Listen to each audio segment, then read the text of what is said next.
Prithviraj sir வந்து ஒரு super actor. ஆனால் அவர் இப்படி ஒரு மாஸ் படம் எடுப்பார்னு யாருமே எதிர்பார்க்கல. லூசிஃபர்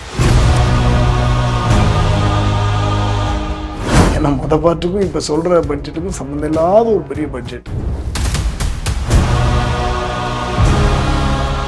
பல படங்கள் எடுக்கலாம், பெரிய பெரிய படங்கள், பல படங்கள் எடுக்கலாம். அந்த அளவில் ஒரு பெரிய பட்ஜெட் சொன்னப்போ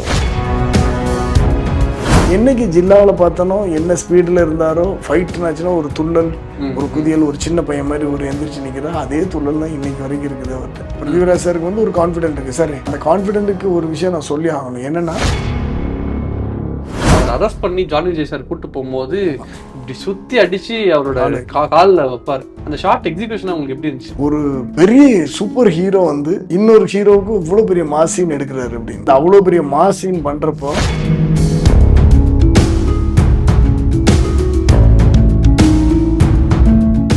நாமக்கல்ல திருச்செங்கோடு மெயின் ரோட் எர்ணாபுரத்துல இருக்கிற ஸ்பைரோ பிரைம் பப்ளிக் ஸ்கூல்ல +2 போர்டு எக்ஸாம்ஸோட சேர்த்து நீட் அண்ட் ஜேஇ கோச்சிங்கும் கொடுத்துட்டு இருக்காங்க. குமுதம் சிநேகிதியின் ஆஹா கொண்டாட்டம் சீசன் 3 நடைபெறும் நாள் மார்ச் 30 ஞாயிற்றுக்கிழமை. இடம் SV கல்யாண மண்டபம், காஞ்சிபுரம். வணக்கம் சார். வணக்கம். வணக்கம். முதல் கேள்வி எனக்கு என்னன்னா, இந்த ஹேர் ஸ்டைல் எப்பயில இருந்து அதே மாதிரி மெயின்டைன் பண்ணிட்டு வரீங்க? இது ரொம்ப நாள் தான் நம்ம ஃபைட்டரானது. ஃபைட்டர் கிட்டத்தட்ட 10 வருஷம் இருக்குமா? மேலே இருக்கும். 10 வருஷத்துக்கு மேலே. ஓகே. கெட்டப் இன்னைக்காவது மாற்றணுங்கிற ஐடியா வந்திருக்கா? அப்படிதான் ஒன்று இருக்குது, வச்சிருக்கிறேன். ஓகே. ஸோ லூசிஃபர் 2, லூசிஃபர் 1லேருந்து 2க்கு போகும்போது என்னென்ன விஷயங்கள்லாம் மாற்றணும்னு நினச்சிங்க? என்னெல்லாம் சேஞ்ச் ஆகுன்னு நினைக்கிறீங்க? இந்த படத்துக்காக ஃபைட் சீன்ஸில் நம்ம என்ன புதுசாக ஏதாவது ட்ரை பண்ணலாங்கிற ஒரு ஐடியா கொண்டு வந்துருங்களா? இது என்னன்னா முதல் லூசிஃபருங்கிற ஒரு படம் உருவானதே ஒரு பெரிய ஆச்சரியம் தான். என்னன்னா அந்த டைம்ல எதுவுமே எக்ஸ்பெக்டேஷன் கிடையாது. ஓகே. பிருத்திவிராஜ் சுகுமாரன் சார் வந்து மிகப்பெரிய ஒரு பிஸியஸ்ட் நடிகர். ஏன்னா தமிழ், தெலுங்கு, மலையாளம், ஹிந்தி, ஸோ எல்லா இடத்துலையுமே ஒரு பிஸியாக நடிச்சுக்கிட்டு இருந்தார். அதெல்லாம் விட்டுட்டு ஒரு படம் டைரக்ட் பண்ணார். ஸோ அந்த படத்துக்கு வந்து மாஸ்டர் இப்படி பண்ணணும் அப்படின்னு சொன்னப்போ எனக்கு பெரிய ஆச்சரியமாக இருந்துச்சு. ஏன்னா ஒரு பெரிய பிஸியாக இருக்கிற ஆக்டரு டக்குன்னு எல்லா படத்தையும் விட்டுட்டு அவர் ஒரு படம் இயக்குறாருங்கிறது ரொம்ப பெரிய விஷயம். அதுக்கு காரணம் என்னன்னா அவரோட கான்ஃபிடென்ட். ஏன்னா அவர் அவ்வளோ படங்கள் ஹீரோ ஒர்க் பண்ணியிருக்காரு, இத்தனை டைரக்டருங்களை பார்த்துருக்காரு. ஸோ இது மூலமாக தன்னோட விஷனை கொண்டு வரணும்னு நினைக்கிறாரு அப்படின்னு சொல்லி அப்போ ஒர்க் பண்ணோம். ஒர்க் பண்ணும்போது யாருக்கும் பெரிய இது தெரியாது. பட் அவர் ரொம்ப கிளியர் விஷனாக இருந்தார், ரொம்ப கிளாரிட்டியான விஷனாக இருந்தார். அந்த எக்ஸிகியூஷனில் பார்த்தீங்கன்னா ரொம்ப கிளியராக இருக்கும். ஓகே. அவருக்கு என்ன வேணுங்கிறது ரொம்ப கிளியராக இருக்கும், இது வேண்டாம் அப்படிங்கிறதுலாம் கரெக்டாக இருப்பார். ஸோ இப்படி உருவான அந்த படம் வந்து எல்லாருக்கும் மிகப்பெரிய பேர் வாங்கி கொடுத்துச்சு. ஓகே. ஒரு வணிக ரீதியாகவும் சரி, ஒரு டெக்னிக்கல் சைடுக்கு எல்லாருக்கும் ஒரு பேரும் சரி, ஒரு டைரக்டருக்கு அவ்வளோ பெரிய பேர், ஒரு சூப்பர் மாஸ் டைரக்டர் பண்ணியிருக்காரு அப்படின்னு சொல்லி. ஸோ இப்படி எல்லாருக்கும் ஒரு பேர் எடுத்து கொடுத்து இதனுடைய 2ஆம் பாகம் தான் இப்போ தொடங்குது. இப்போ 2ஆம் பாகம் அதுக்கு எடுக்கணும் அப்படிங்கும்போது கண்டிப்பாக ஆட்டோமேட்டிக்காக ஒரு பயங்கர எக்ஸ்பெக்டேஷன் வந்துருச்சு. எல்லா ப்ரெஷரும் டைரக்டருக்கு தான் அது. ஏன்னா செகண்ட் பார்ட்டுங்கச்சில கண்டிப்பாக ஃபர்ஸ்ட் பார்ட்டை விட சூப்பராக பண்ணுவாங்க. ஸோ இதுக்காக உட்காந்து எழுதுனது முரளிகோபி சார். அவங்கெல்லாம் உட்காந்து முரளிகோபி சார் தான் ஃபுல்லாக எழுதுனது. ஓகே. ஸோ கண்டிப்பாக ஃபர்ஸ்ட் பார்ட் எழுதுனதை விட செகண்ட் பார்ட்டில் வேற மாதிரி ஒன்று கொடுக்கணும் அப்படின்னு தான். இப்போ நீங்கள் ஃபர்ஸ்ட் பார்ட்டில் பார்த்தீங்கன்னா கம்ப்ளீட்டாக வேஷ்டி சட்டையில் இருந்திருப்பாரு நிறைய. பட் இதில் பார்த்தீங்கன்னா கம்ப்ளீட்டாக வேற யாரு. ஸோ கண்டிப்பாக வேற ஒரு உலகத்தை காட்டணும் அப்படின்னு தான் எழுதியிருக்கிறாங்க. அந்த எழுதிட்டு அது கொண்டு போய் ப்ரொடியூசர்கிட்ட போகும்போது ப்ரொடியூசர்கிட்ட சொல்லும்போது அதுக்கு பட்ஜெட்டுக்கு ஒரு அளவே இல்லாமல் ஆயிடுச்சு. ஓகே. ஏன்னா பாட்டுக்கும் இப்போ சொல்கிற பட்ஜெட்டுக்கும் சம்மந்தம் இல்லாத ஒரு பெரிய பட்ஜெட். அதாவது ஒரு பல படங்கள் எடுக்கலாம். கேரளா படத்தில் பார்த்தீங்கன்னா இந்த ஒரு பட்ஜெட் வச்சு பல படங்கள் எடுக்கலாம், பெரிய பெரிய படங்கள், பல படங்கள் எடுக்கலாம். அந்த அளவில் ஒரு பெரிய பட்ஜெட் சொன்னப்போ இப்போ ப்ரொடியூசரோட கால் என்னவா இருந்துச்சு அப்படின்னா, கோஹெட் ஓப்பன் பட்ஜெட்டில் பண்ணிக்கோங்க நீங்கள் அப்படின்னா. ஏன்னா இவங்களாலே நிர்ணயிக்க முடியாத அளவுக்கு ஒரு பட்ஜெட் இருக்குது. அப்புறம் எப்படி என்ன பண்ணுறது, இந்த படத்தை எடுக்கலாம், ஓப்பன் பட்ஜெட் பண்ணுங்கன்னு சொல்லி தான் அவர் ஆண்டனி பெரம்பவர் சார் சொன்னது. ஸோ அந்த ஒரு கான்ஃபிடென்ட் இருக்கு இல்லையா. இப்போ ஒரு ப்ரொடியூசர் இப்படி சொல்லிட்டாரு அப்படிங்கிறதுல டைரக்டர் இப்போ இறங்கி செஞ்சதான். ஸோ இதில் என்ன மாற்றுறதுங்கிறதுலாம் ஒன்றும் விஷயம் இல்லை. இந்த கதைக்கு என்ன தேவைப்படுதோ அதை கண்டிப்பாக ஒரு டைரக்டர் வந்து அந்த இடத்துல ரொம்ப கிளியராக இருப்பார். இன்னொரு விஷயம் என்னென்னா, இந்த ஃபைட்டில் இது வேணும் அப்படிங்கிறது ரொம்ப கிளியராக எழுதிடுவார். லைட்டிங் பேட்டர்ன் இப்படி இருக்கணும், காஸ்டியூம்ஸ் இப்படி இருக்கணும், மியூசிக் இப்படி இருக்கணும், எஸ்எஃப்எக்ஸ் இப்படி இருக்கணும், விஎஃப்எக்ஸ் இப்படி இருக்கணும். ஸோ இது எல்லாமே ரொம்ப கிளாரிட்டியாக எழுதிடுவார். ஸோ அப்போ நம்மளுக்கு எக்ஸிகியூஷன் பண்ணுற வேலை தான் இருக்கும், ரொம்ப ஈஸியாக இருக்கும். என்ன கதையோட்டத்தை ஒட்டி கதையை மீறி நம்ம வெளியே போயிடுறது கிடையாது. இது கண்டிப்பாக நம்மளும் அதில் பிடிவாதமாக இருக்கிறது தான். கதையை ஒட்டி இருக்கணும் ஒழிய கதையை விட்டுட்டு வெளியே போய்க்கூடாது. திடீர்னு பார்த்தா ஒரு 150 பேர் அடிக்கக்கூடாது. எந்த கதைக்குள்ளே எவ்வளோ பேர் இருக்காங்களோ அதை நம்ம யூஸ் பண்ணணும். ஸோ இப்படி பண்ணது தான் இது இந்த படத்துக்கு. ஓகே. ஸோ அப்படித்தான் அந்த படம் இன்னைக்கு வந்திருக்குது. Super, super. ஸோ நீங்க ஃபர்ஸ்ட் டைம் வந்து மோகன்லால் ஃபிலிம் கொலாபரேட் பண்ணது இப்பதான் ஜில்லா தான் நெனைக்கிறேன். ஆமா ஜில்லா தான், ஜில்லா தான். எனக்கு என்னன்னா ஜில்லால ஃபர்ஸ்ட் டைம் வந்து நீங்க அதுக்கு முன்னாடி 2, 3 படங்கள்ல நடிச்சிட்டீங்க. பட் மோகன்லால் சார்ட்டயே ஃபோன்ல பேசி, "நீ தான் இந்த ஊர்லயே பெரிய ஆளுன்னு கேள்விப்பட்டேன்." அந்த டயலாக், அந்த சீக்வென்ஸ் எடுக்கும்போது எப்படி இருந்துச்சு? மோகன்லால் சார்க்குள்ள ஜில்லால ஒர்க் பண்ணதுக்கும், இப்போ ஒர்க் பண்ணும்போதும் என்ன டிஃபரன்ஸ் தெரியுதுன்னு நீங்க நினைக்கிறீங்க? ஆக்சுவலாக பார்த்தீங்கன்னா அதுக்கு அந்த சீக்வன்ஸுக்கு என்னை வந்து நடிக்க ஒத்துக்கிட்டதுக்கு விஜயனன் தான் காரணம். ஓகே. ஸோ விஜயனன் தான் அந்த படத்தில் நடிக்கிறதுக்கு முதல் நன்றி சொல்லணும். ரெண்டாவது டைரக்டர் நேசன். ம். ஸோ இவங்க 2 பேர் தான். மோகன்லால் சார் சந்திக்கிறதுக்கு எனக்கு நேசன் தான் இது பண்ணி, ஏன்னா அவர் தான் மோகன்லால் சாரை காஸ்ட் பண்ணி அங்கே இருந்தார். ஓகே. நம்ம ஃபைட் பண்ணிக்கிட்டே இருக்கும்போது மோகன்லால் சார் திடீர்னு சொன்னார், மாஸ்டர் எனக்கு நான் ஒரு சின்ன படம் ஹீரோவை பண்ணுறேன், நீங்கள் பண்ணி கொடுக்க முடியுமான்னு கேட்டார். கேரளாவில் பண்ணிக்கிட்டு இருக்கேன் அப்படின்னு கேட்டார். ஐயோ! கேட்டு சார் என்ன சார் நீங்கள் எவ்வளோ பெரிய ஆள், ஆ. இன்ஃபேக்ட் நான் சொல்லணும்னாச்சுன்னா நான் மெட்ராஸுக்கு வந்து இறங்கின நாள் பார்த்த படம் மெட்ராஸ் மெயில் 20 அவர் நடித்த படம் தான். ஓகே, நான் ஓகே. சொல்லியிருக்கேன் சார், நான் அப்படி ஒரு ஃபேன் பாய் மூமெண்ட் தான் எனக்கு. நீங்கள் இப்படி கேட்டால் எப்படி சார் அப்படின்னு அப்புறம் ஒர்க் பண்ணேன். ஸோ அன்னையிலேருந்து அப்படி இன்னைக்கு வரைக்கும் நிறைய படங்கள் லால் சார் கூட அப்படி நிறைய படங்கள் ஒர்க் பண்ணிட்டேன்.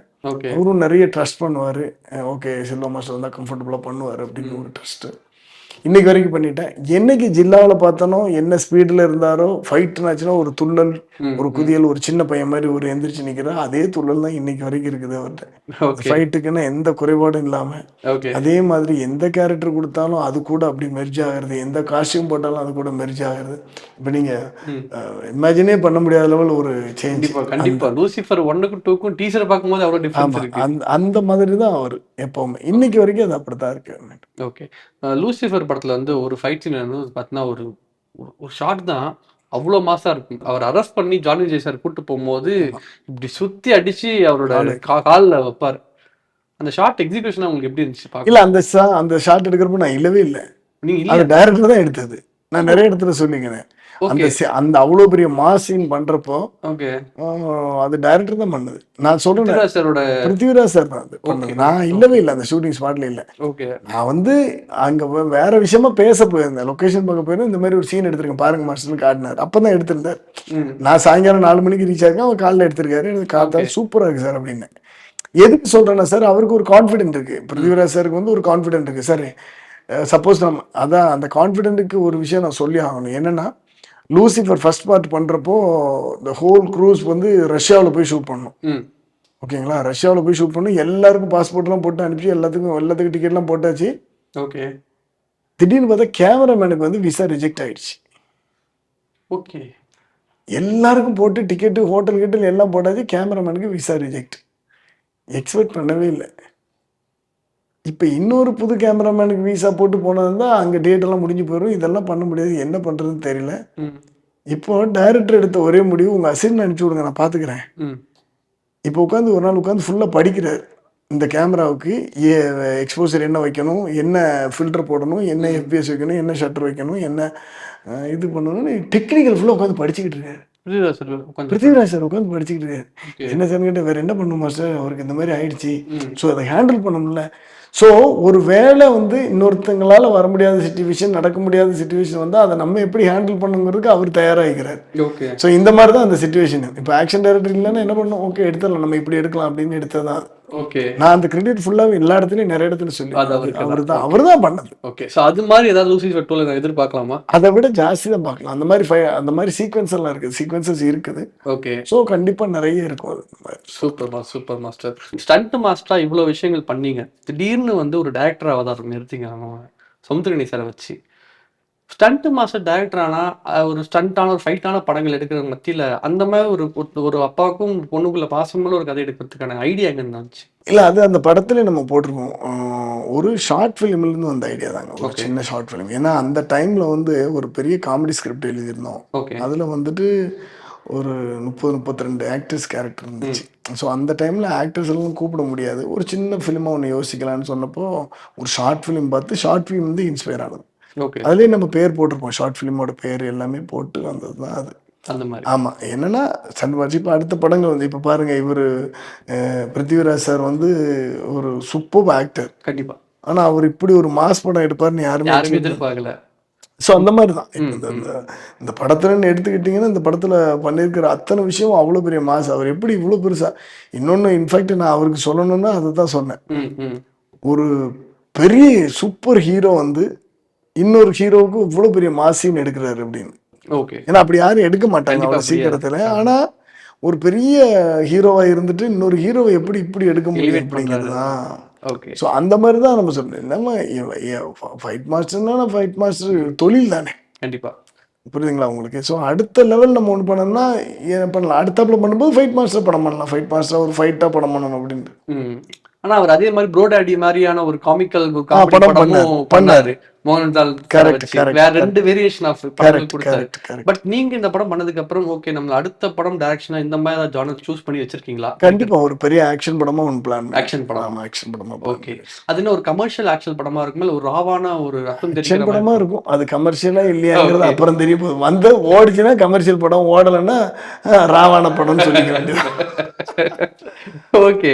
சோ வந்து நீங்க நிறைய வாட்டி நிறைய ஹீரோஸ்க்கு ஃபைட் சீன்ஸ் எல்லாம் சொல்லி கொடுத்துருப்பீங்க. பட் நீங்க எந்த ஷாட் எடுத்துட்டு அப்பாடா சரியான ஒரு ஃபைட் சீன் நான் பண்ணிருக்கேன்டான்னு சொல்லிட்டு உங்களை நீங்களே பெருமைப்படுத்திட்ட ஒரு விஷயம், ஒரு சீன்னா எந்த சீன்?